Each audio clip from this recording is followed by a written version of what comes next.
성은에 감사드립니다. 특히 지난해 730 재보궐선거와 올해 4.29 재보선에서 국민 여러분들께서 보내주신 큰 사랑은 결코 잊지 못할 것입니다. 정말 감사하다는 말씀을 드립니다. 저는 지난 1년간 국민들의 기대와 요구에 부응하는 정치를 실현하기 위해서 나름대로 열심히 뛰었습니다.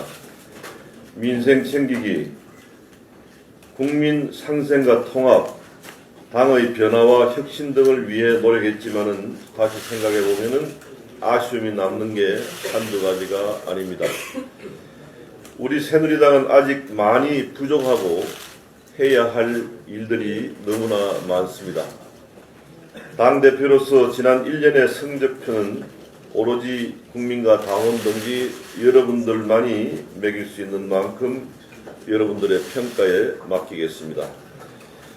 오늘 이 자리에서는 앞으로 우리 새누리당이 나아갈 미래와 이루어내야 할 비전에 대해서 말하고자 합니다. 정당 민주주의의 완성을 위한 정치를 펼치겠습니다. 1년 전 저는 당대표로 출마하면서 당원이 주인이 되는 활기찬 민주정당을 만들겠다고 약속드렸습니다. 제가 정치 인생에서 꼭 하나 남기고 싶은 것이 있다면 그것은 당원과 국민이 실질적인 주인이 되는 정당 민주주의의 확립입니다. 우리 정치에서는 그동안 잘못된 공천 때문에 계파 갈등이 증폭되었고 당이 분열되는 악순환을 겪었습니다. 당내 권력자가 공천을 무기로 줄 세우기를 하면서 당내 파벌이 만들어졌고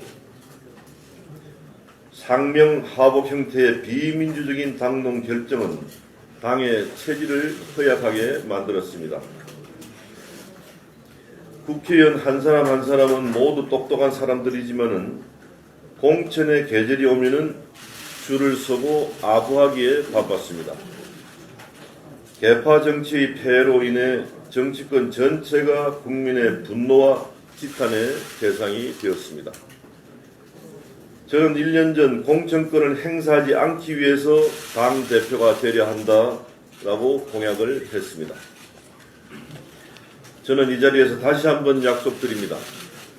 내년 총선에서 상향식 공천제를 반드시 승사시켜서 공천권을 당원과 국민 여러분께 돌려드리겠습니다.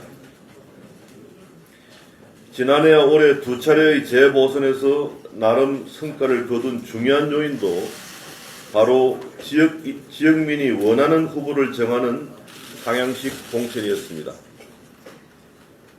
선진적인 공천 제도를 실시하고 있는 나라에서 보듯이 공천 혁명은 여야가 함께 해야 성공할 수 있습니다. 야당에서 일부는 전략 공천을 하고 나머지는 상향식 공천을 한다고 하는데 그렇게 해서는 국민이 바라는 공천 개혁을 이뤄낼 수 없다고 확신합니다. 여야가 같은 날 동시에 오픈 프라이머리를 실시할 것을 야당에게 다시 한번 제안합니다. 저희 새누리당은 이미 당론으로 확정이 되어 있습니다. 정치에서 만악의 근원인 공천 문제가 해결되면 정치권이 안고 있는 부조리와 부정부패의 90%는 없어질 것이라고 확신합니다. 그런 만큼 공천 혁신에 야당의 적극적인 동참을 부탁드립니다. 국회 선진화법을 개정해서 일하는 국회를 만들겠습니다. 국회 선진화법을 여야 합의로 개정해서 의회 민주주의를 정상화시켜야 합니다. 국회 선진화법은 18대 국회 마지막 본회의에서 만들어졌고 여야 간의 물리적 충돌을 막는 데는 어느 정도 기여를 했습니다. 하지만은 소수 독재가 정당화되고 법안 연계 투쟁이 일상화되면서 망국법, 소수 독재법이라는 비난을 듣고 국정의 발목을 잡는 주 요인이 되고 있습니다. 공무원 연금법 개정안 처리 과정에서 보듯이 국회 선진화법으로 인해서 다수당은 소수당의 눈치를 살피면서 중간적인 타협을 선택할 수밖에 없습니다. 여야 합의가 어려운 일은 아예 시도조차 하지 못하는 잘못된 인식이 퍼지고 있습니다. 국회 선진화법을 볼모로 삼고 국가와 국민보다는 당파 이익에 몰두하는 정략적인 행위는 무책임한 정치의 전형입니다. 이러한 무책임이 횡행해서는 옳은 시기에 옳은 법안을 만드는 생산적인 정치가 이루어질 수 없습니다.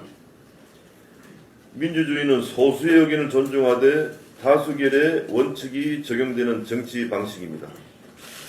이러한 민주주의 기본 원칙이 지켜져야 정치가 발전하고 국정이 원활히 추진될 수 있습니다. 내년 총선에서 어느 당이 승리할지 모릅니다.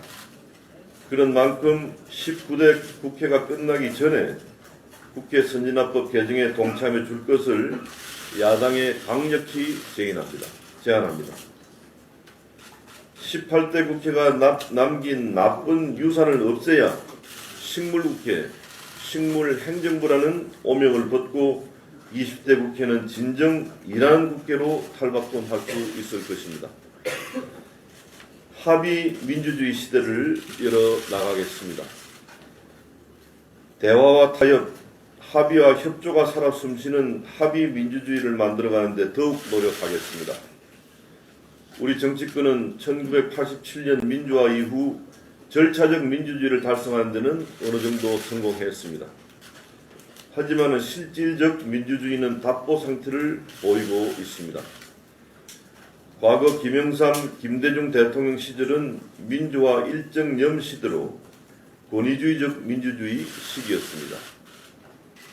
그 후 민주화 2.0 시대는 여야가 상대방을 파트너로 생각하지 않고 청산의 대상으로 여겼습니다.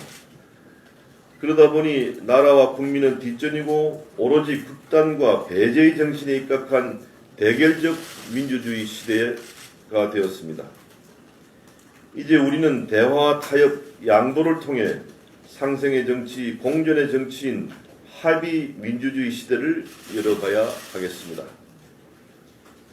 민주주의 3.0 시대는 새누리당이 내년 총선과 내후년 대선을 이기기 위해서 주장하는 것이 결코 아닙니다.